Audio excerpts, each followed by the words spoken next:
Good morning students. बेटा आज account में हम जो टॉपिक करेंगे वो टॉपिक तकरीबन हर क्वेश्चन में मतलब क्वेश्चन में मिलता है आपको, और आप ये नहीं समझ पाते कि इसका करना क्या है। टॉपिक का नाम है workman compensation reserve. Workman compensation reserve आपको बैलेंस शीट की लायबिलिटी साइड में दिया होता है। आपने देखा होगा कई बार हम इसके एडजस्टमेंट कहीं पे करते हैं और कई बार कहीं पे कर रहे होते हैं। कहीं से मेरा मतलब कई बार तो हम इसे रिवैल्यूएशन में डालते हैं, कई बार पार्टनर्स कैपिटल में और कई बार बैलेंस शीट में भी लिखते हैं। तो उन तीनों के जो तरीके हैं या मेथड्स रहेंगे हमारे पास, वो अलग अलग तरीके से करते हैं हम। फॉर एग्जाम्पल, अगर आपके पास सिर्फ ये लिखा हुआ है वर्कमैन कंपनसेशन रिजर्व 90,000 और उसके नीचे एडजस्टमेंट में कोई भी लाइन कुछ भी नहीं लिखा हुआ आपको, तो इसकी जनरल एंट्री करते हैं हम।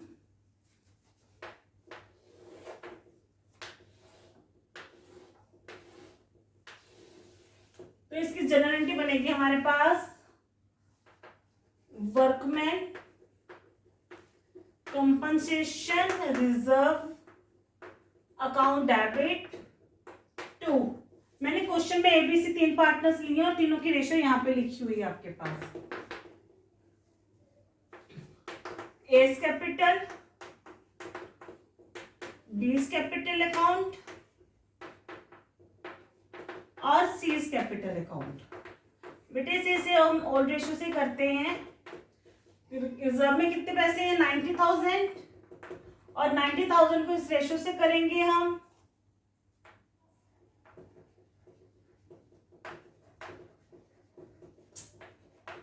ये हो गया। ये तो है अगर आपके पास कोई भी रिजर्व ना हो, कोई भी एडजस्टमेंट ना हो। दूसरा, अगर क्वेश्चन ये तो आपने ये एंट्री डालनी है और एंट्री डालने के बाद अगर आप इसे कैपिटल अकाउंट में लिखोगे तो ये पार्टनर्स कैपिटल की क्रेडिट साइड पे जाएगी। पार्टनर्स कैपिटल की क्रेडिट साइड पे जाएगी, यानी कि बाय वाली साइड पे जाएगी, बाय वर्कमैन कंपनसेशन रिजर्व, और तीनों पार्टनर्स के कॉलम में पैसे आएंगे। उसके बाद अगर क्वेश्चन में ये लिखा हो आपको, अगर क्वेश्चन में ये लिखा हुआ है आपके पास क्लेम ऑन अकाउंट, अकाउंट का मतलब यहाँ पे वर्कमैन कंपनसेशन रिजर्व है, इज एस्टिमेटेड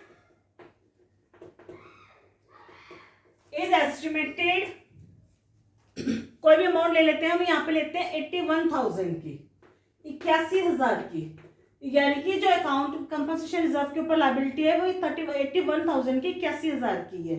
तो अब हम क्या करेंगे? तो बेटे आपने क्या करना है कि ये जो एंट्री हम लिखते हैं ये तो लिखनी है, साथ में आपने क्या लिख देना नीचे, to workman compensation payable. Payable में कितने पैसे आएंगे आपके 81, और बाकी क्या हो जाएगा आपका इस तरह से, क्योंकि हमने सिर्फ 9,000 को कैपिटल में डिस्ट्रीब्यूट करना है। 90,000 में से 81,000 माइनस कर दिया, आपका क्या रह गया 9,000। 9,000 हमने कैपिटल अकाउंट में ट्रांसफर करना है और बाकी जो बच गया वो पेबल है, इसलिए पेबल करके ये क्या आ जाएगा आपका दोबारा बैलेंस शीट में। और कई बार क्या होता है कि जो एस्टिमेट अमाउंट है आपकी ज्यादा भी हो सकती है, ज्यादा भी हो सकती है। फॉर एग्जांपल, अगर आपके पास यहाँ पे 108 यानी कि 1,08,000 आ गया, आपके पास रिजर्व में कितने पैसे हैं 90,000 और देने कितने हैं आपने 1,08,000, तो पेबल, तो हम क्या करेंगे बेटे, आपके रिजर्व में तो 90,000 है ना, और आपने वर्कमैन कंपनसेशन जो पेबल है वो कितना करना है 1,08,000। तो ये जो बाकी डिफरेंस 18 का आया वो कहाँ जाएगा आपका रिवैल्यूएशन अकाउंट में, रिवैल्यूएशन अकाउंट में जाएगा। और रिवैल्यूएशन से ये कहाँ पे आएगा आप एक तरह से, वो ऑटोमेटिकली जो इसका आंसर प्रॉफिट लॉस जो भी आ रहा होता है वो आपके पार्टनर्स कैपिटल में ट्रांसफर हो जाता है। एस कैपिटल अगर आप जनरल एंट्रीज कर रहे हो, B's capital, C's capital to revaluation.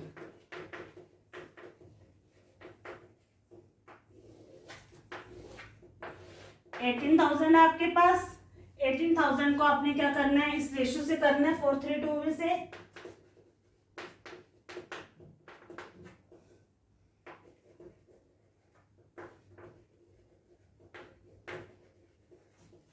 ये था आपके पास workman compensation reserve account. Reserve अगर आपको बैलेंस शीट में दिया हुआ है तो उसकी क्या क्या ट्रीटमेंट हो सकती है, ये स्पेशली जनरल एंट्रीज में किया गया क्वेश्चन है आपका। Thank you, have a nice day.